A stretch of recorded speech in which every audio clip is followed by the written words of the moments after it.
राधे राधे गुरुजी। जी राधे जय श्रीमन नारायण गुरुजी। जय श्रीमन नारायण। गुरुजी हम शामली उत्तर प्रदेश से आए हैं और पिछले आपसे मिलने के लिए ही आए हैं। हम लोग 3 दिन के लिए आए हैं। मैं तो चाहती थी कि हम राधे राधे गुरुजी। जी राधे राधे गुरुजी। जी जय श्रीमन नारायण गुरुजी। जय श्रीमन नारायण। गुरुजी हम शामली उत्तर प्रदेश से आए हैं और पिछले आपसे मिलने के लिए ही आए हैं। हम लोग 3 दिन के लिए आए हैं। मैं तो चाहती थी कि हम आपको दूर से देखें, लेकिन भगवान की कृपा हुई कि हमने आपको लाइव देखा।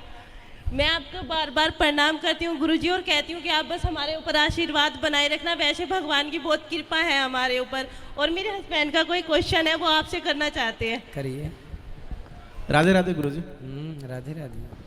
गुरुजी हम आपकी जो कथा है डेली सुनते हैं। एक परिवार में मेरे माता पिता हैं, वो भी डेली आपकी कथा का श्रवण करते हैं और हम आपकी कथा सुन करके बहुत अच्छा लगता है। और साथ में बीच बीच में जो आप पारिवारिक ज्ञान जो देते हैं उससे मैं बहुत ज़्यादा प्रभावित हुआ, वो हमें बहुत अच्छा लगता है। और गुरुजी मेरा एक प्रश्न है, हालांकि मैंने बहुत 2-3 विद्वानों से भी किया था, उन्होंने अपने अपने तर्क इस पे दिए हैं, बस आपके श्रीमुख से मैं सुनना चाहता हूँ।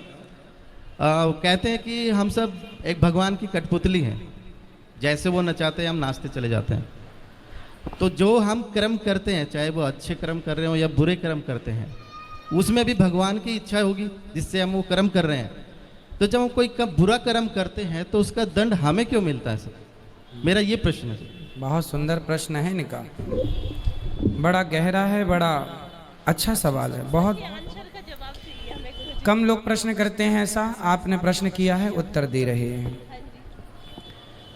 सारे काम भगवान करते हैं। कहते हैं ईश्वर की मर्जी के बिना पत्ता भी नहीं हिलता। तो जब सब भगवान करते हैं तो फिर पापी व्यक्ति क्यों है? बिल्कुल बिल्कुल, है ना। हमने चोरी की तो फिर हमने वो भी ईश्वर की मर्जी से की, क्योंकि सब ईश्वर की मर्जी से हो रहा है। ये सवाल है आपका। जी जी बिल्कुल। अब उत्तर के लिए आपसे ही मैं प्रश्न करूंगा। जी आपकी एक गाड़ी है, माना कि एक कार आपकी है और आप मालिक हैं कार के मालिक। आपने एक ड्राइवर लगा रखा है जी। आपने ड्राइवर से कहा कि गाड़ी लेके स्टेशन चले जाओ, गाड़ी लेके एयरपोर्ट चले जाओ, गाड़ी लेके मार्केट चले जाओ। तो आप जो कहते हैं आपका ड्राइवर वहीं ले जाएगा गाड़ी। जी। गाड़ी आपकी मर्जी से चलती है, चलाता तो ड्राइवर है पर मर्जी आपकी है। सही है? जी बिल्कुल। आपने गाड़ी एयरपोर्ट के लिए रवाना की, जा बेटा मेरे गेस्ट आ रहे हैं, जाओ एयरपोर्ट से लेके आओ। ड्राइवर गाड़ी लेके चला, आपकी मर्जी से जा रहा है। जी जी। पर रास्ते में वो गाड़ी को किसी डिवाइडर से ठोक देता है, तो गाड़ी का एक्सीडेंट हो गया, गाड़ी का नुकसान हो गया, गाड़ी क्षतिग्रस्त हो गई। तो क्या ये आपकी मर्जी थी? जी नहीं। आपकी मर्जी थी कि गाड़ी एयरपोर्ट जाए, पर गाड़ी का एक्सीडेंट हो गया, गाड़ी गड्ढे में गिर गई। ये आपकी मर्जी नहीं थी। ये मर्जी नहीं थी, ये गलती थी। किसकी? आपकी नहीं, ड्राइवर की। हाँ या ना? जी।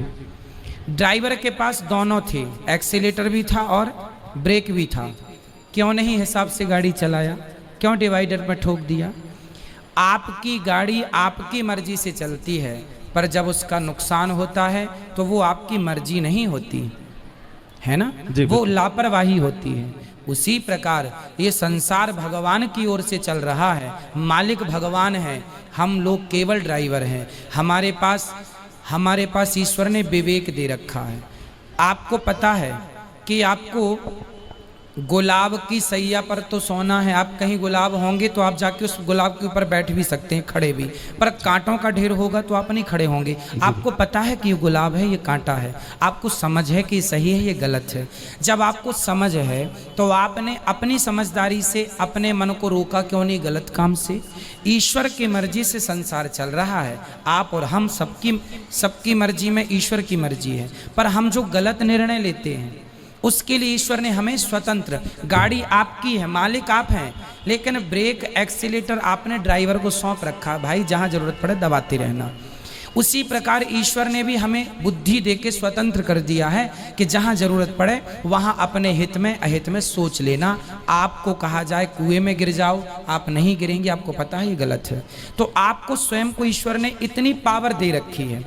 मालिक तो आप हैं गाड़ी के, लेकिन कुछ पावर ड्राइवर के पास भी है ना, ब्रेक एक्सीलेटर। जी बिल्कुल। उसी प्रकार संसार ईश्वर का है, संसार ईश्वर की मर्जी से चलता है, पर जब आप गलत करते हैं तो वो ईश्वर की मर्जी नहीं होती, वो आपके मन की गलती होती है। आपने अपने मन को नियंत्रित क्यों नहीं किया, ड्राइवर ने गाड़ी को क्यों नहीं नियंत्रित किया। अब नुकसान हुआ है तो वो ड्राइवर को भी चोट लगेगी, मालिक को चोट नहीं लगेगी। भाई एक्सीडेंट हुआ है तो चोट मालिक तो घर में बैठा है, मालिक तो परमात्मा है। अब तुम ही ड्राइवर हो तो तुम ही भोगो फिर।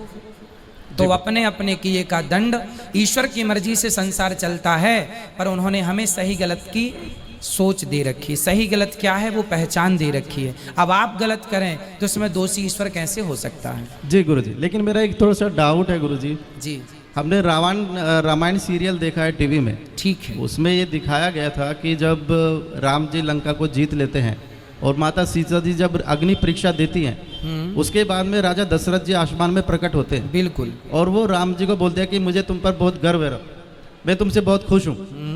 तो भगवान राम वहाँ पे उनसे एक चीज़ मांगते हैं कि आप मुझे एक वचन दे दो कि आप जो है माता कैकेयी को क्षमा कर दो, उनकी इसमें कोई गलती नहीं। लेकिन वो जो आप बता रहे हैं कि एक विवेक और जो बुद्धि जो दे रखी है वो भगवान ने सभी को दे रखी है, वो माता कैकेयी को भी दे रखी थी। ठीक है। लेकिन उन्होंने गलत निर्णय लिया, लेकिन भगवान ने उनको क्षमा कर दिया। तो मैं ये कहना चाह रहा हूँ कि जब भगवान उनको क्षमा कर सकते हैं तो हम लोगों को क्यों नहीं क्षमा कर। हाँ करते हैं, आपको भी करते हैं, हमें भी करते हैं। कब करेंगे, जब शरण में कैकेयी माँ चित्रकूट जब आई थी ना, तो उन्होंने क्षमा मांग ली थी राम जी से, आत्मसमर्पण कर दिया था, बेटा अपराध हो गया, राम यदि तुमने मुझे माफ़ कर दिया तो वचन दो कि अगली बार तुम मेरे पुत्र बन के आओगे। वही कैकेयी माता देवकी बनी और फिर उनके गर्भ से श्री कृष्ण प्रकट हुए। तो भगवान कहते हैं तुम कितने भी बड़े पापी हो, यदि मेरे सामने आके आत्मसमर्पण कर दोगे और मेरे हो जाओगे, मैं भूल जाऊंगा कि तुमने कोई पाप किया है। ये बात लिखी है लिखित में सुनिए। सन्मुख हो ही जीव मोहि जब ही जन सन्मुख हो ही, मतलब जब मेरे सन्मुख आ जाएगा, समर्पण कर देगा, तो जन्म कोटि करोड़ों जन्मों के पाप मैं भूल जाऊंगा।